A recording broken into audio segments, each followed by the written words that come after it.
Love marriage वाली बहू। सुबह का वक्त था और सरला जी काफी उदास चेहरा लिए हुए पार्क में बैठी हुई थी। तभी उनकी सहेली सुमन वहां पर आती है। क्या हुआ सरला जी, आज मॉर्निंग वॉक करने का इरादा नहीं है क्या? इस तरह चुपचाप क्यों बैठी हैं? आई तो थी ये सोचकर कि पार्क में जाकर थोड़ी देर पहले टहल लूंगी, लेकिन क्या करूं, मन ही नहीं कर रहा। अरे सब ठीक है, तो इतनी परेशान क्यों नजर आ रही है? नहीं नहीं, ऐसी तो कोई बात नहीं है, सब ठीक है।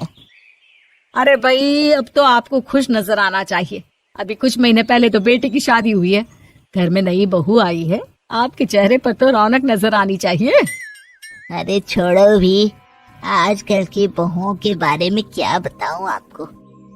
क्यों, क्या हुआ बहन जी, कोई परेशानी है क्या? कुछ किया क्या बहू रानी ने? अरे भाई, अभी तो शादी को 6 महीने हुए।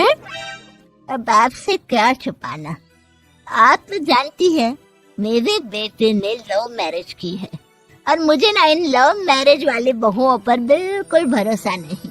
ना जाने कब मेरे बेटे के कान भर दे।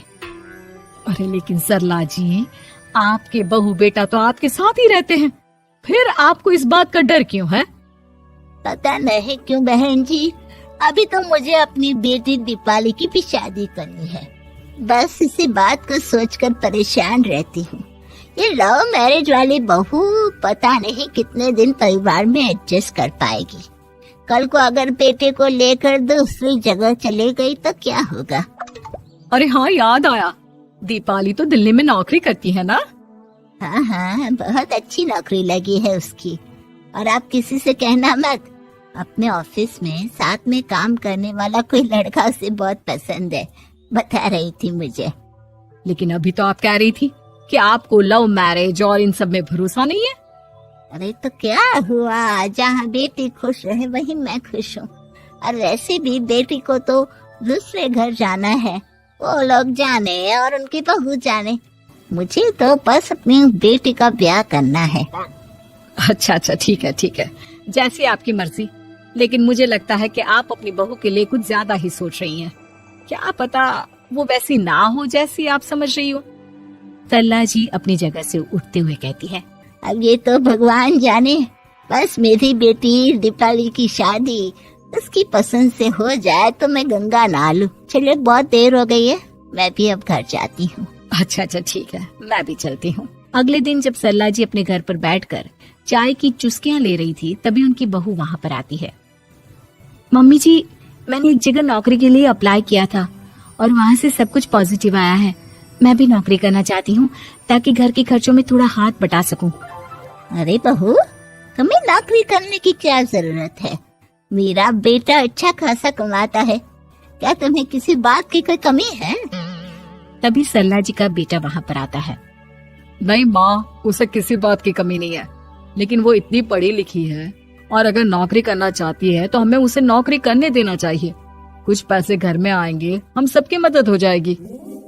तुम तो ऐसे कह रहे हो बेटा जैसे ये घर तुम्हारी पत्नी की कमाई पर ही चलता है। अरे नहीं नहीं मम्मी जी, इनके कहने का ये मतलब नहीं है, बस मेरी ही नौकरी करने की इच्छा थी, इसलिए आपकी परमिशन चाहते हैं। अब भाई, मेरा बेटा तुम्हें लव मैरिज करके घर में लाया है, मैं तुम्हें कुछ कैसे कह सकती हूँ? जो मर्जी आए करो। सरला जी का बेटा और बहू वहाँ से चले जाते हैं। अब उनकी बहू नौकरी करना शुरू कर देती है। कुछ ही दिन बाद सरला जी की बेटी दिल्ली से अपने घर आती है और अपनी माँ से कहती है, माँ, मैंने आपको बताया था ना, मुझे अपने ऑफिस में साथ काम करने वाले एक लड़के से बहुत प्यार है, मैं उससे शादी करना चाहती हूँ। माँ, हाँ हाँ, तो मैंने कब मना किया? अगर तुम उसे पसंद करती हो तो उसके घर वालों को कहो, हम आपस में बात करके तुम्हारी शादी तय कर देते हैं। अरे लेकिन माँ, एक बहुत बड़ी परेशानी है। क्या परेशानी है बेटा? माँ, वो लड़का बहुत अच्छा है, लेकिन कुछ ज्यादा ही पैसे वाले घर से उसके माँ बाप। उन्हें मेरे और उसके रिश्ते से वैसे तो कोई परेशानी नहीं है, लेकिन वे चाहते हैं कि शादी 5 स्टार होटल में हो।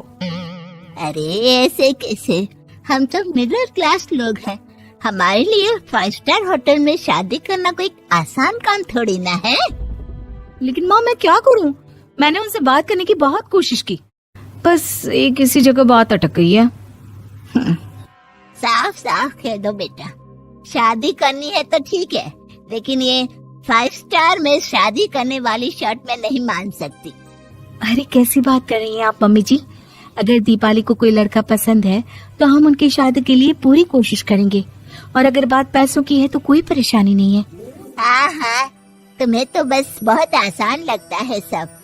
जिस तरह तुमने मेरे बेटे से इतनी आसानी से शादी कर ली, सारे काम उतने आसानी से नहीं होते। समझ में आया? हर काम करने में पैसे लगते हैं। लेकिन माँ, मैं उस लड़की को बहुत पसंद करती हूँ। सही बात है बेटा, लेकिन तुम उस लड़के से साफ साफ कह दो, अगर उसे तुमसे शादी करनी है तो अपने घर वालों को मनाए। अगर नहीं मना सकता तो तुम दोनों अपनी गृहस्थी अलग से कहीं सेट कर लो। कोई जरूरत नहीं है अपने माँ बाप के साथ रहने की। मम्मी जी, ये आप क्या कह रही हैं? मैं भी तो आपकी बेटी के साथ लव मैरिज करके आई हूँ। अगर मैंने भी ऐसा ही किया होता तो? लो, अब तो मुझे उल्टा जवाब देने लगी। देखो बहू, मैं तुम्हारी सास हूँ, मुझसे ठीक से बात करो। लेकिन माँ, भाभी ठीक तो कह रही हैं। हाँ, अगर बात शादी के खर्च की है तो मैं उस लड़के से कुछ कह सकती हूँ, लेकिन उससे अपने घर वालों से अलग होने के लिए कहना, ये सही होगा क्या? आप तो समझिए माँ। और वैसे भी मम्मी जी, मैंने कुछ महीने पहले जॉब करना शुरू कर दिया था और अपनी पूरी सैलरी बचा कर रखी है। आप चिंता मत कीजिए, मैं दीपाली की शादी में कोई कमी नहीं होने दूंगी। तुम अपनी सारी तनख्वाह मुझे मेरी बेटी की शादी का खर्च करने के लिए दे दोगी? हाँ माँ, मैंने भाभी को पहले ही सब कुछ बता दिया था और वो इस बारे में सब कुछ जानती थी, इसीलिए उन्होंने पहले ही नौकरी करनी शुरू कर दी ताकि मेरी शादी धूमधाम से हो सके। तभी सरला जी का बेटा वहाँ पर आता है। देखा माँ, जैसा हम हर समय समझते हैं वैसा होता नहीं है। आपको लव मैरिज करने वाली बहू से नफरत थी ना, लेकिन अपनी ही बेटी की लव मैरिज पर आपको कोई एतराज नहीं था। ये तो गलत बात है ना? हाँ बेटा, सही कह रहे हो तुम।